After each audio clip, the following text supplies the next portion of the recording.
और उसी सीरियसनेस के साथ इस कन्वेंशन को आज के दिन में रखा गया है और आप साथी यहाँ पर पहुंचे। ये विडंबना है कि हमारे देश के अंदर आजादी के आंदोलन में जिन 3 हिस्सों ने सबसे आगे बढ़कर के लड़ाई लड़ी, उन 3 हिस्सों की ही सबसे ज्यादा पिटाई का माहौल हिंदुस्तान की सरकार बना रही है। आज से 195 बरस पहले इस देश के मजदूरों ने हड़ताल से अपनी बात शुरू की। यूनियन नाम का शब्द उनको नहीं मालूम था। मैं 1827 की बात कर रही हूँ और आज ये सरकार हमारे हड़ताल के अधिकार को ही छीन लेना चाहती है।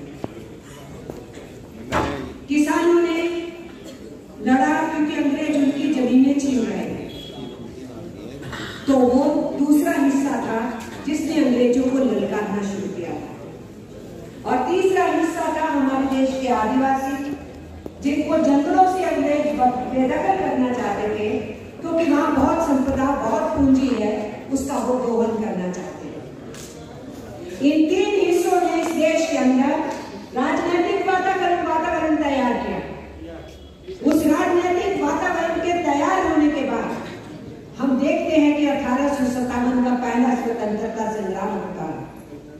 उस संग्राम को कुचल डालते हैं ब्रिटिशों को मुराद, तो फिर से आवाज कौन उठाता है? हमारे देश के मजदूर उठाते हैं।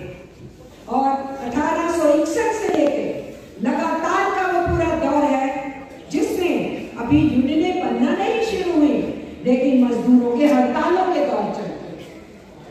इस देश के अंदर शोषण के विरुद्ध, जुल्म के विरुद्ध, गुलामी के विरुद्ध आवाज उठाने वाला श्रमिक इस देश का मैदान में था। यूनियनें 1870 के बाद से बननी शुरू हुई, नए स्वरूप से, सेक्टर के हिसाब से। उससे पहले कम्युनिटी बेस्ड थी।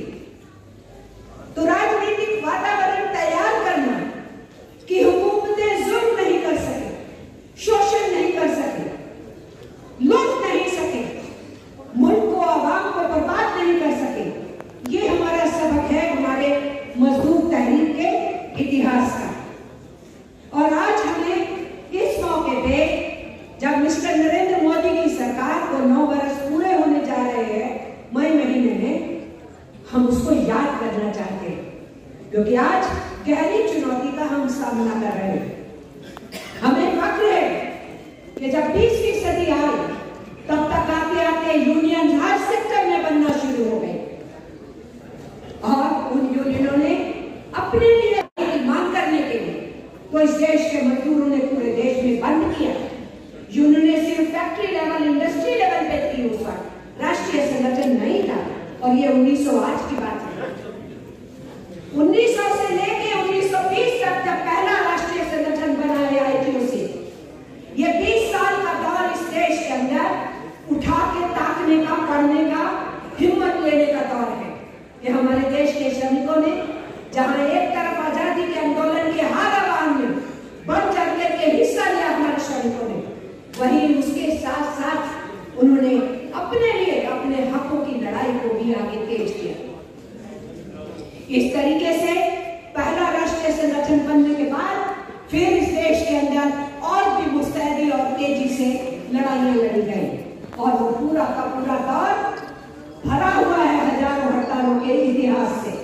1900 से 1920 का दौर और हड़ताल का अधिकार आज छीनने की बात हो गई। 1926 में हम लोगों ने ट्रेड यूनियन एक्ट लिया, अंग्रेजों से छीन के लिया और आज हिंदुस्तान की सरकार ट्रेड यूनियन बनाना मुश्किल करना चाहती है, उनकी डिसमेंटलिंग करना चाहती है, क्रिपल करना चाहती है, काम को मुश्किल करना चाहती है, डीरेकग्निशन करना चाहती है और लीडर्स के ऊपर भारी भरकम फाइन और जेलों में भेजने के प्रावधान का इंतजाम किया जा रहा है। हम लोगों ने जॉब्स के लिए लड़ा, जॉब सिक्योरिटी के लिए लड़ा। हिंदुस्तान की सरकार जॉब सिक्योरिटी को सपना बनाना चाहती है क्योंकि फिक्स्ड एम्प्लॉयमेंट लेकर के आए।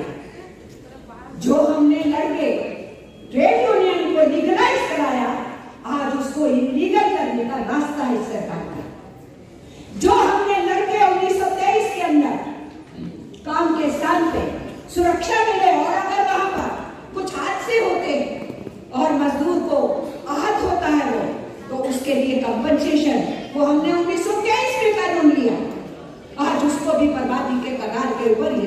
फेंकना चाहती हूँ।